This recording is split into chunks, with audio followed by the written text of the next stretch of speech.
আজকের রেসিপি আলুর পরোটা।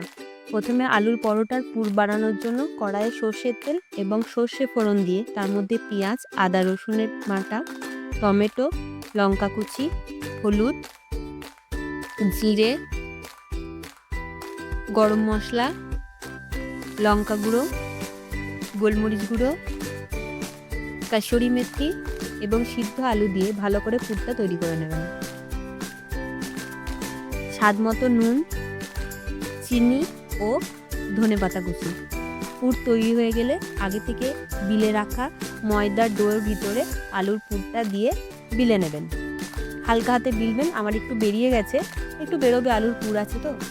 তারপর তার মধ্যে শিকে নিয়ে হালকা করে তেল দিয়ে পরোটাটি তৈরি করে নেবেন। এই পরোটাটি আপনারা পনির এবং আলুর দমের সাথেও খেতে পারেন।